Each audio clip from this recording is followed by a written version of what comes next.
Wives and kids and stuff. Sorry, Glenn, we like to refer to them as children. In polite society.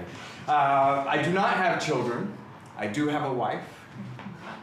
And my wife and I have decided together that we would like to have a baby, which is yes. But I'm not okay with this at all. At first I was very excited because you know, my wife is the breadwinner. I mean, I have a job and I make money, but my wife makes the money. So she has 6 weeks off out of the year, and we both decided together that we just need the baby to arrive during those 6 weeks. Easy, yeah? I heard God laughing too. And I thought, I can do this. I was a great athlete in high school. I was almost a professional baseball player. I can win the procreation game. So we go to the doctor. My wife is healthy and I'm healthy, and I say, but doc, you know, I have 6 weeks. Can you kind of help me increase the probability? And she said, don't worry about it. Have fun. And I said, I don't believe you. I'll have fun, but I'm going to Google it. So I Googled male virility. And long story short, I am now taking 30 to 40 different supplements a day. That's 45 to 50 different pills a day. And it's great. I have antioxidants, I have ashwagandha root and maca root and fenugreek extract. And the kicker is selenium with folic acid together. That's like virility Avengers. And it's great. I'm doing well. I have hot flashes all day. I'm going to the bathroom every 10 minutes, but I am determined to win the procreation game. And that's what I said, yes. And then that's when I started to freak out. I said, oh, because the reward for winning the procreation game in the end is that you receive a baby.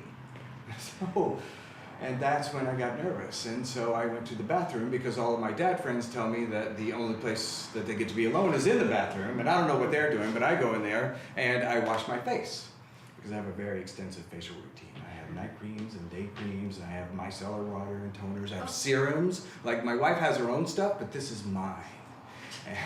And it's not a vanity thing, I mean, maybe a little, but what it really is that small circular movements, it calms me down. And so I'm in the mirror and I'm applying calendula herbal extract from Kiehl's. And I think, oh, I'm not prepared to raise a baby. I'm just trying to win something. And it reminded me of the first time that life told me that it's not something that's meant to be won. Because my baseball career did not work out. And I finished graduate school and I'm thrust into the world, into New York City as a professional actor. And I'm like, yes, and I'm not doing very well. In fact, I'm failing. In fact, it was easier to measure my life by the failures than it was the successes. And I wasn't used to that. You know, in school, 70% is passing. And I was used to like 90, 95%. In baseball, 30%, and you're the best in the game. And I was scraping by at like 1%. And so I had nothing on the outside to tell me that I was okay on the inside. And I hadn't experienced failure like this before. And so I started to implode. I said, well, you know, screw it, man, screw it, forget it. You know, I'm gonna be a bad boy, all right? I'm just gonna wear black t-shirts, and I'm gonna sit in the corner and smoke cigarettes and quote Hemingway all day and brood. That's what I'm gonna measure my life by sexual conquest. I'm gonna score, yeah. Yeah. I wasn't very good at that either. But I did manage to go on a few dates, and one of these women that I went on a date with is a Colombian, you know, and in the, you know, the dumb guy world, that's like a line drive in the gap for a stand-up triple. I was like, yeah, score. And I said, this is great, right? And she said, oh, no. At the end of the summer, I'm moving to Boston to go to graduate school, and I am not giving up an Ivy League education for you. And I said, well, there's a compliment in there somewhere.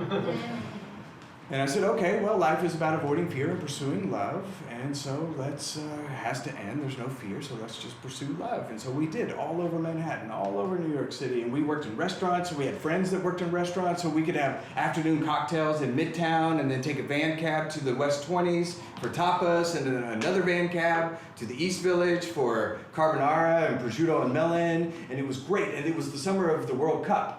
And we decided that we would pick a team that was playing and we would go to a restaurant and surround ourselves with the people that were celebrating that team. So we went to Korean restaurants and French bistros and German beer gardens. She introduced me to Colombian soccer and Colombian food, like arepas and empanadas and buñuelos. And it was wonderful.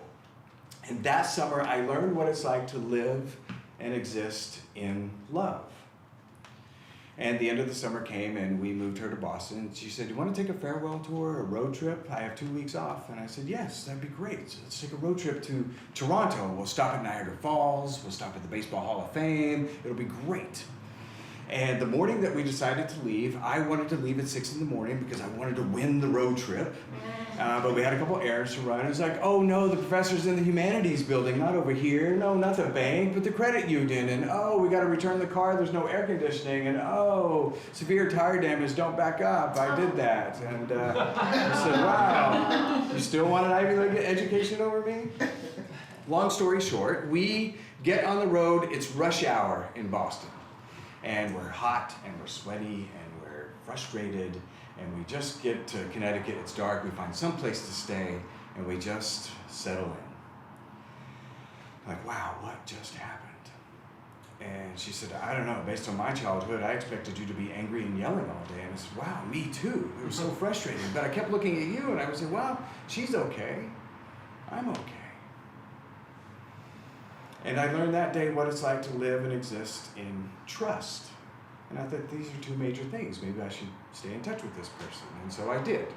And when she finished graduate school, we took another road trip together out here to Los Angeles. And we got an apartment together.